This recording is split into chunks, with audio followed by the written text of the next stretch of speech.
ನಮಸ್ಕಾರ. 10,000ಕ್ಕೆ ನಾಯಿ ತಂದು 50 ಕೋಟಿದ್ದು ಅಂತ ಮಂಗ ಮಾಡಿದ್ದ ಈ ಭೂಪ. ಎಸ್, ಬೆಂಗಳೂರಿನ ಶ್ವಾನ ಪ್ರೇಮಿ ಸತೀಶ್ ವಿಶ್ವದಲ್ಲೇ ಅತಿ ದುಬಾರಿಯಾಗಿರುವ ನಾಯಿಯನ್ನ ಖರೀದಿ ಮಾಡಿರುವುದಾಗಿ ಶ್ವಾನ ಪ್ರದರ್ಶನಗಳಲ್ಲಿ ಹೇಳಿಕೊಂಡಿದ್ರು. ಸತೀಶ್ ತೋಳ ಮತ್ತು ಕಕೇಶಿಯನ್ ಶೆಫರ್ಡ್ನ ಅಪರೂಪದ ಮಿಶ್ರತಳಿ ಕ್ಯಾಡಾಬೊಮ್ಸ್ ಒಕಾಮಿ ಅನ್ನುವ ತಳಿಯ ನಾಯಿಯನ್ನ ಹೊಂದಿದ್ದೇನೆ ಅಂತ ಎಲ್ಲಾ ಕಡೆ ಹೇಳ್ಕೊಂಡು ಬಂದಿದ್ರು. ಈ ನಾಯಿಯನ್ನ ಅಮೆರಿಕದಲ್ಲಿ ಸಾಕಲಾಗಿದೆ, ಇದನ್ನ ಆಮದು ಮಾಡಿಕೊಳ್ಳೋದಕ್ಕೆ 50 ಕೋಟಿ ಖರ್ಚು ಮಾಡಲಾಗಿದೆ ಅಂತ ಹೇಳಿದ್ರು.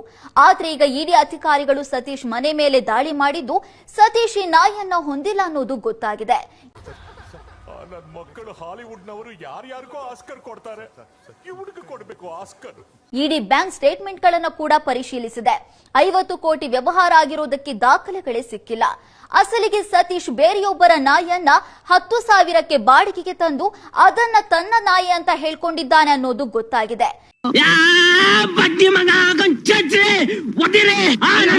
ಈಗ ಇಡಿ ಅಧಿಕಾರಿಗಳು ಸತೀಶ್ ಕಳ್ಳಾಟವನ್ನ ಬಯಲು ಮಾಡಿದ್ದಾರೆ. ಸತೀಶ್ ನನ್ನ ವಶಕ್ಕೆ ಪಡೆದು ಇಡಿ ಅಧಿಕಾರಿಗಳು ವಿಚಾರಣೆ ನಡೆಸುತ್ತಿದ್ದಾರೆ. ಎಂಥ ಒಳ್ಳೆ ಮಕ್ಕಳಿಗೆ ಜನ್ಮ ಕೊಟ್ಟೆ, ಒಂದೊಂದು ಮುತ್ತು ಕಡೆ ತಪಸ್ಸು ಮಾಡಿ ಪಡಿಬೇಕಿಂತ